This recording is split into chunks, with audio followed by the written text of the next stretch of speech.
রাজু শেঠ শর্মা মঞ্চে আছেন মেলার উদ্বোধক, রাজ্যের মন্ত্রী, বিশিষ্ট নাট্য ব্যক্তিত্ব, বুদ্ধিজীবী, নাট্য পরিচালক, অভিনেতা, চলচ্চিত্র পরিচালক, একাডেমি পুরস্কার জয়ী নাট্য সৃষ্টিকারী ব্রাত্য বসু। আমাদের খুবই সৌভাগ্য যে ব্রাত্য বসুর মতো একজন উজ্জ্বল জ্যোতিষ্ককে আমরা আমাদের মধ্যে পাই। দমদমের সাংস্কৃতিক মান উন্নত করার জন্যে তার যে ভূমিকা, সেই ভূমিকা আমরা প্রশংসা জানাই। আজকে এই মেলার মঞ্চে রয়েছেন আমার ডান দিক থেকে মৃন্ময় দাস, মুনমুন চ্যাটার্জি, দেবাশিস ব্যানার্জি, বরুণ নন্দী, প্রদীপ মজুমদার, সুরজিৎ রায়চৌধুরী, রীতা রায়চৌধুরী, তন্দ্রা সরকার, অনামিকা দাস, উষা দেবনাথ, জয়ন্তী সাহা, আর এই 14 নম্বর ওয়ার্ডের অসংখ্য কর্মীরা। আনন্দমেলা এমন একটা মেলা যেটা আপনাদের আনন্দ দেবার জন্যেই তৈরি হয়। রবীন্দ্রনাথ লিখেছিলেন, মম চিত্তে নীতি নিত্যে সে যে নাচে, তাতা থই থই, তাতা থই থই, তাতা থই থই। কি আনন্দ, কি আনন্দ, কি আনন্দ, দিবারাত্রি নাচে মুক্তি, নাচে ছন্দ, সে তরঙ্গে ছুটির রঙ্গে পাশে পাশে, তাতা থই থই, তাতা থই থই, তাতা থই থই। মানে এই নৃত্যের মধ্যে দিয়ে যে আনন্দ, সেই আনন্দই আনন্দ মেলার মাধ্যমে সুকান্ত রাজু শেঠ শর্মা দেবার চেষ্টা করেছে। এবং আমি দেখলাম যে কোনো বড় বোম্বে থেকে আসা কয়েক লাখই শিল্পী কথা বলল না। ও বলল, আপনারা আসুন, আপনাদের জন্যে 16 তারিখ থেকে পাখি মেলা শুরু হবে। নানা রঙিন পাখি এনে উনি বলবেন, ধরা দিয়েছি গো আমি আকাশেরও পাখি। আর তার সঙ্গে আমাদের প্রিয় সারমেয় ডগ শো তাদের নিয়ে হবে, বাচ্চাদের নিয়ে বেবি শো হবে, মায়েরা কার বাচ্চা সবচেয়ে হৃষ্টপুষ্ট তাই নিয়ে প্রতিযোগিতা করবেন। এবং তার সঙ্গে অসংখ্য দোকান। মেলার যে কনসেপ্টটা, যে অনেক দোকান থাকবে, মায়েরা বোনেরা 10 টাকা দিয়ে অনেক সময় ট্রিঙ্কেট পাওয়া যায়, সেইটা কেনার জন্য দোকানে ভিড় করবেন।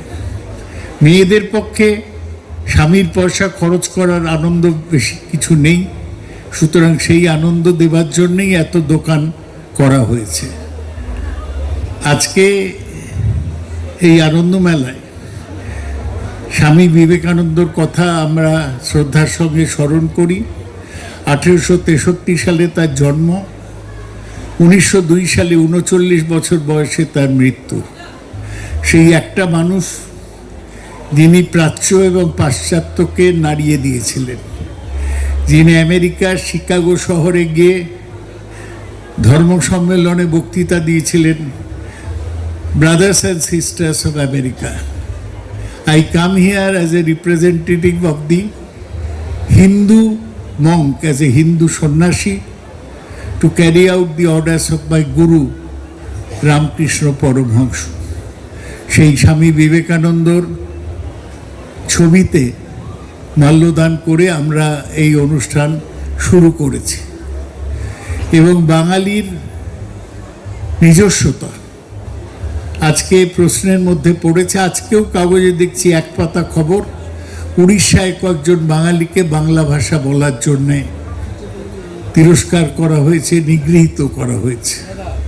আমরা মাঝে মাঝে দেখছি যে বাংলা ভাষা বলা যেন অপরাধ, এইটা একটা পরিগণিত করার চেষ্টা করতে হবে।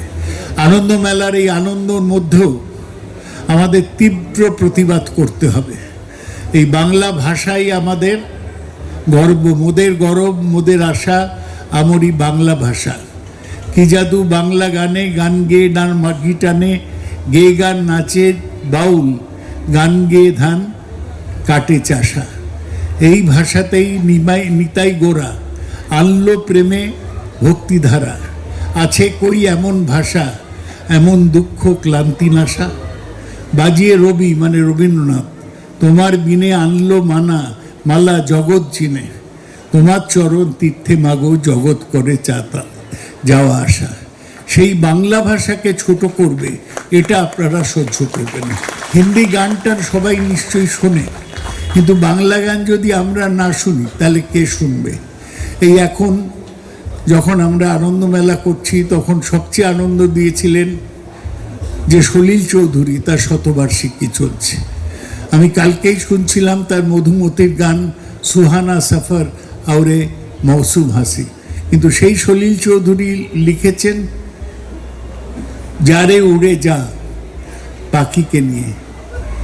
সেই সলিল চৌধুরী লিখেছিলেন আমাদের জন্যে এই উজ্জ্বল দিন শুধু স্বপ্ন রঙিন।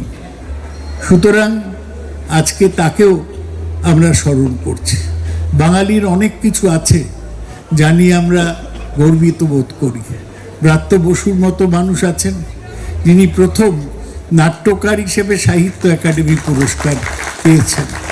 আমরা আমাদের সংস্কৃতি ধরে রাখব, এইটাই আনন্দ মেলায় আমাদের প্রতিশ্রুতি হোক। উজ্জ্বল চটুল গান নয়, নিশ্চয়ই আমরাও ভালো চটুল গান হলে পায়ে তাল দেব, হাতেও তাল দিতে পারি, কিন্তু বাংলাকে ভুললে চলবে না। আনন্দ মেলা সেই আনন্দের মেলা। আনন্দ লোকে মঙ্গলা লোকে বিরাজ সত্য সুন্দর। রবীন্দ্রনাথের কথায় আনন্দ থেকেই আমরা মঙ্গলা লোকে পৌঁছে যাব। আপনাদের এই সুকান্ত সেন শর্মা আয়োজিত এই মেলায় আপনাদের সকলকে স্বাগত জানাই। আপনারা আনন্দ নিন। এবং আমি দেখছি কিছু ছোট ছোট বাচ্চারা এসছে, এদের নিয়ে বেবি শো হোক। আমরা নতুন করে আবিষ্কার করি যীশু খ্রিস্টের সেই কথা, শিশুরাই একমাত্র স্বর্গের কাছাকাছি আছে। সেই শিশুদের আমি আশীর্বাদ জানাই। আপনারা সবাই খুব ভালো থাকুন। হ্যাপি নিউ ইয়ার 2026 খুব ভালো কাটুক। আর এই হ্যাপি নিউ ইয়ার যারা খারাপ করতে চাইছেন, কখনো সার আমাদের উপর চাপিয়ে দিয়ে, কখনো লাইনে দাঁড় করিয়ে, যেখানে মমতা ব্যানার্জি বাড়িতে রেশন পৌঁছে দিচ্ছেন, এরা একটা ভোট তোলার জন্য লাইনে দাঁড় করিয়ে দিন। এর বিরুদ্ধে প্রতিবাদ করবেন। বাঙালি শুধু আনন্দ করবে না, বাঙালি প্রতিবাদও করবে। তার কারণ নইলে বাঙালি থাকবে না। আপনারা সবাই ভালো থাকুন। সবাইকে নমস্কার জানাই।